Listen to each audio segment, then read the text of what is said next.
All right, I'm going to show you how I make the gamsol marker pen, whatever you want to call this. This is a empty Copic sketch marker. So it's the marker, but nothing inside of it. I've got some gamsol. That's the solvent we're going to put in here. And there's lots of different brands. As far as I can tell, there's no real difference between any of them. Just use what you can find. You need a way to get the gamsol into here. You do not want to touch this stuff. That's the thing. Be careful when you're opening this. If you might even want to wear gloves. I've done lots of this, so I can do it without getting any on me. But the goal is don't touch this stuff. If you do, go wash your hands. One of the reasons why I didn't use gamsol before is because I didn't want a little cup of it. With most people put a little cotton ball or a cup of it, and then they use a stump to well, not a stump, but to like mark on there. And I did try. They did have this. There was this bottle that has a little like fuzzy thing, and this isn't a stump, but pretend it is. I have some around here somewhere, but I have no idea where you would dab it on here and you'd get the gamsol on there. That I was better at, but I didn't use up this bottle. It evaporated. So it was a good concept, but I never liked the artist stump. So when I heard about this, I do like the tips of Copics. It's got a one side is a brush tip and the other side is a chisel. You can tell because the brush side has gray.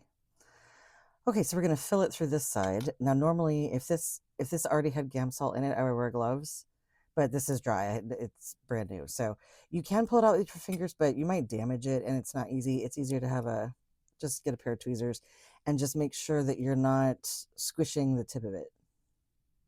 There we go, and you just pull out. Okay. Now, I've heard people do this with funnels, but the only small funnels I use for like vanilla extra, like food. And once something touches gamsol, do not ever use it for food or anything else, quite frankly. Okay, so this is a pipette. I consider these disposable. You can buy them, you get like a 12-pack for a couple bucks. I gotta be honest, I don't reuse it when I refill these. I just use one of these each time. You do you. I'm not sure how you're supposed to clean this out. I don't want to bother with toxic stuff. So I just throw it out. All right, so I already took the silver thing off. I use tweezers to do that, by the way, if I don't have gloves on. All right, here we go. Now, Copic marker will hold 2 milliliters of ink, so it's about half. You do not need to be precise. I'm honestly just looking at numbers because I know some people like that. I usually just throw some in there, and when it gets dry, I add more. Okay, so we're just going to slowly squeeze a little bit of time. It's kind of like a drip, drip, drip. I mean, just take your time. You'll be able to see if the liquid starts pooling up in the tip. And at that point, you back off. But it goes pretty quick. This is what it goes fast enough that I think a funnel would work, but I prefer the things that I use with this to just be disposable, and so I don't do it that way. Okay, well, that went in easy enough. Okay, now, actually, for the moment, I'm just going to put this in here. You don't want to leave this out because fumes will come up, but we're minutes or seconds even away from doing this. Okay, so then we're just going to put the thing back in, put the lid on, and then you're going to lay it flat. The way that the structure of the inside of this stuff works is that you fill it from one end and then you lay it flat and it kind of self levels. Okay, now we got to deal with the toxic throwaway stuff. So I'm going to take this over to my trash and throw the gamsol away and then put the lid on it. I'll be right back.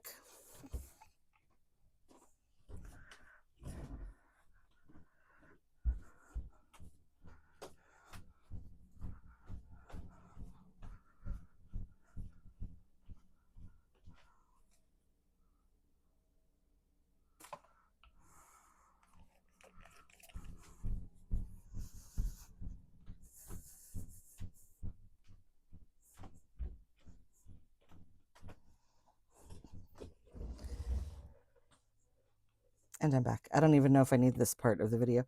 Now, oh, labeling. Yes, there was one more cautionary tale. Now, if this is the only Copic marker you own, you don't need to do anything because this is now your gamsol marker. But I, on the other hand, already own Copic markers, and I have several that look very similar. This is a blender. Now it does have writing. Anyway, this is, could I notice this? Yes, but you also don't want to mix these up. So, I mean, you might hurt your project. So I put like a decal with a G on mine, or I put gamsol along the barrel. You could use Sharpie, you could put washi tape, whatever. Mark it in some way the second that you buy any type of Copic markers, Copic sketch that are the same. Alrighty, I hope that was helpful. Bye.